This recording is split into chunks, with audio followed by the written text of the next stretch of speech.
Rain poured down in sheets, slashing across the night like knives from a vengeful god. Thunder cracked the sky open, revealing the dense, tangled canopy of EOS 7's jungle moon, known across systems as a Class 5 Deathworld. Anything that lived here was built to kill. For most, this place meant certain death. But for Jareth Kael, it was home. He crouched silently atop a thick branch, scanning the swampy ground below.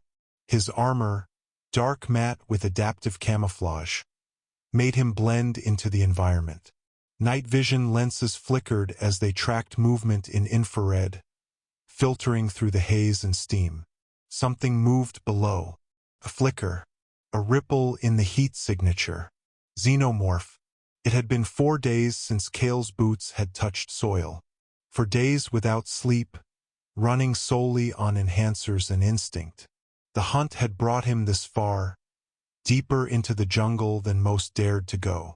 But this wasn't just any Xenomorph. This was a queen. Bigger, smarter, deadlier.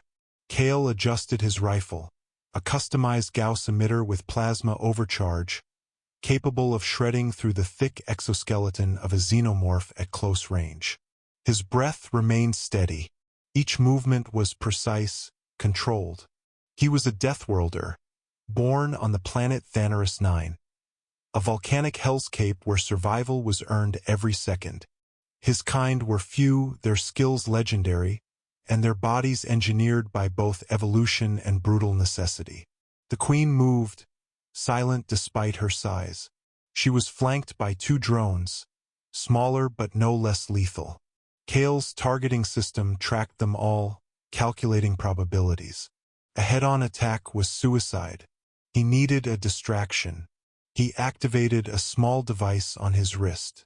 A decoy drone launched silently from a concealed compartment in his pack and zipped into the trees, mimicking the sound and heat signature of a human.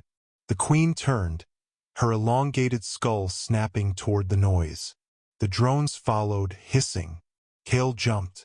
He fell fast, 30 feet down, twisting in the air to land with feline precision. He rolled to absorb the impact, raised his rifle, and fired. The first drone's head exploded in a burst of green acid. He pivoted, ducking as the second lunged. Its claws sliced the air where he'd stood a heartbeat before. Kael spun low, slashing with a monomolecular blade. The creature screamed as its leg was severed, acid spilling out onto the wet ground, hissing against the soil. But the queen had seen him now. She let out a shriek that rattled Kael's bones. Towering and terrifying, she charged.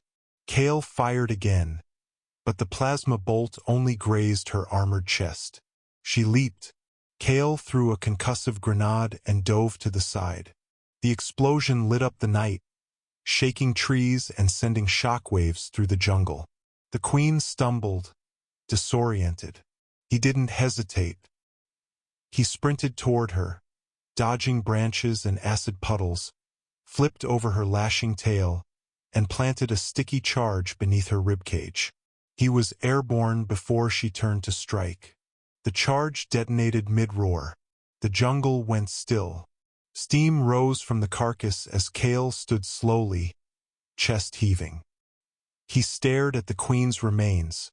Her broken form sprawled across the blackened clearing. Another one down. He didn't celebrate. Deathworlders rarely did.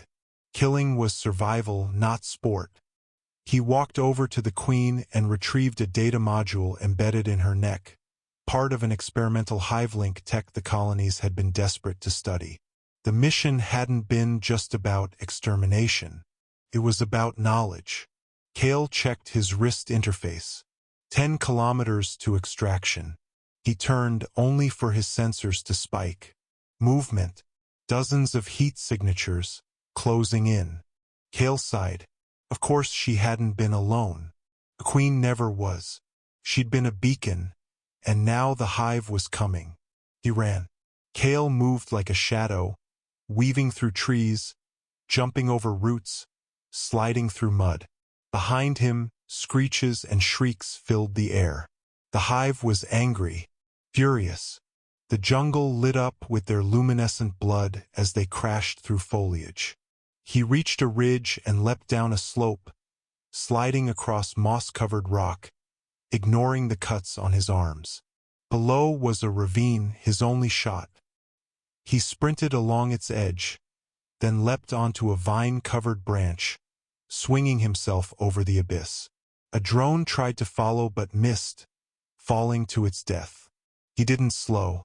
After what felt like hours, he reached the extraction site, a rocky plateau lit by the blinking beacon of his dropship.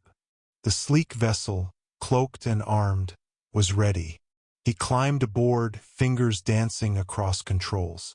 The engines roared to life just as the first xenomorphs breached the clearing. He took off, the ship rising through the canopy, trees snapping below as they reached in vain. Kael didn't look back. Above the atmosphere, he finally let out a breath. Blood dripped from his shoulder, and acid burns sizzled on his armor. But he was alive. The data module pulsed softly in his hand, proof of the mission's success. He placed it in the ship's containment unit and leaned back in the pilot's chair. "Mission complete," he muttered. "Hive destabilized. Target neutralized. Uploading data to command." The comm crackled. A female voice responded. "Acknowledged, Kael. Another successful hunt. The council will be pleased." He grunted. "They can be pleased from a distance. I need med gel, a shower, and maybe 10 hours of unconsciousness." The voice chuckled. "Copy that, Deathworlder." He set the ship on autopilot and closed his eyes. But rest was fleeting. A blinking light appeared on the interface. Another alert. Another mission. Xenomorph activity detected. Sector 9. Colony status. Critical. Request. Immediate deployment. Kael stared at the screen. His jaw clenched. He hadn't even landed yet. But this was the life he chose. Or perhaps the only life someone like him could ever have. The last of the Deathworlders. The first line of defense against extinction. He stood, cracked his neck, and loaded a fresh power cell into his rifle. The hunt never ended. Only the monsters changed. And Jareth Kael was always ready.